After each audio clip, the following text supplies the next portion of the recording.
Timnas Voli Putra Indonesia resmi naik satu peringkat ke posisi 49 dunia. Versi Federation International Volleyball. Setelah tampil gemilang di ajang CV League tahun 2025. Merupakan sebuah pencapaian yang gak cuma membanggakan, tapi ini juga membuktikan bahwasannya voli Indonesia sedang berada di jalur yang benar. Tapi, apakah yang sebenarnya membuat tim ini bisa terus naik level? Siapa sosok di balik kesuksesan besar ini? Yuk, kita kupas tuntas. Perjalanan menuju peringkat dunia. Perjalanan Timnas Voli Putra Indonesia di tahun 2025 ini memang benar-benar luar biasa. Setelah tampil konsisten di perhelatan CV League 2025, Indonesia berhasil menaklukkan lawan-lawan kuat seperti Timnas Vietnam dan Timnas dari Thailand.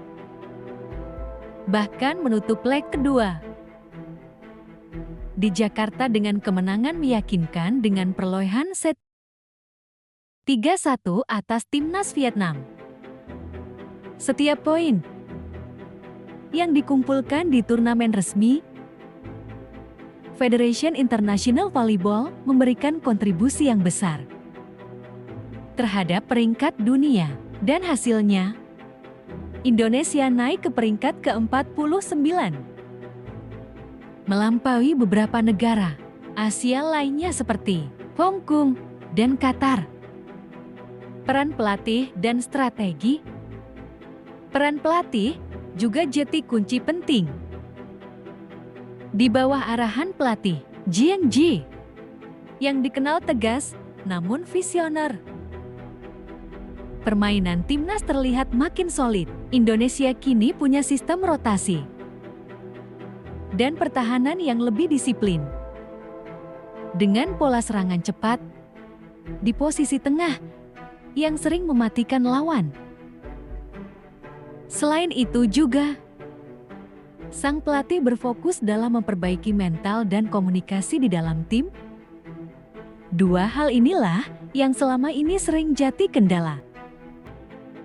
Dan hasilnya, sekarang Timnas Indonesia tampil dengan kepercayaan diri yang sangat tinggi. Baik itu saat tim unggul maupun dalam keadaan tertinggal. Pemain bintang dan kontribusi mereka. Tentu saja, nama-nama besar seperti Rifan Nurmulki masih jadi tulang punggung tim voli putra Indonesia. Dengan power smash yang stabil, dan pastinya mental juara yang dimiliki, Rifan selalu jadi ancaman utama bagi blok pertahanan tim lawan. Lalu ada nama Hernanda Zulfi, sang middle blocker yang makin matang dan disiplin di net. Tentunya jangan lupakan Farhan Halim, si pemain muda yang terus menunjukkan perkembangan luar biasa dalam menerima bola dan menyerang. Karena memang dia juga bisa diandalkan. Untuk generasi ini, bisa dibilang campuran yang sempurna antara pengalaman dan energi muda yang membara secara berdampingan. Mereka bukan hanya bermain untuk meraih kemenangan, tapi juga untuk menunjukkan kalau voli Indonesia bisa bersaing di level dunia. Dampak dan harapan ke depan. Kenaikan ke peringkat 49 ini membawa dampak besar. Pertama, semakin banyak turnamen internasional yang bisa diikuti Indonesia. Karena peringkat dunia jadi salah satu syarat undangan.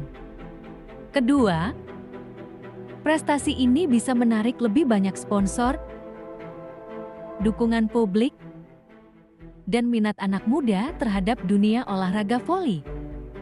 Harapannya ya, dengan konsistensi seperti ini, Timnas bisa menembus ke peringkat 40 besar dunia di tahun depan, yang mana itu merupakan sebuah target realistis kalau mereka terus menjaga performa tim seperti saat mereka bertanding di ajang CV League.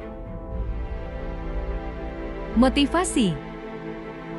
Kenaikan peringkat ini bukan hanya sekadar angka saja, tapi bukti bahwa loyalitas tinggi dan kerja keras tim yang gak pernah berhenti untuk terus berjuang untuk memberikan yang terbaik.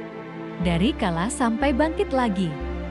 Semuanya jadi bagian yang tak terbantah dari perjalanan besar dunia voli Indonesia untuk menuju puncak dan bersaing dengan tim raksasa dunia. Kita sebagai pendukung tentu punya peran penting juga dalam hal memberikan dukungan secara langsung maupun tidak, guna memacu mental juang dari para pemain. Terus dukung, tonton, dan sebarkan semangat positif untuk timnas kita. Karena kalau mereka di lapangan berjuang dengan tenaga, kita di luar lapangan berjuang dengan dukungan. Terus semangat untuk Timnas Voli Indonesia. Dan buat teman-teman semua, jangan lupa klik like, share, dan subscribe channel kesayangan kita bersama ini. Biar nggak ketinggalan kabar terbaru seputar dunia voli nasional dan internasional.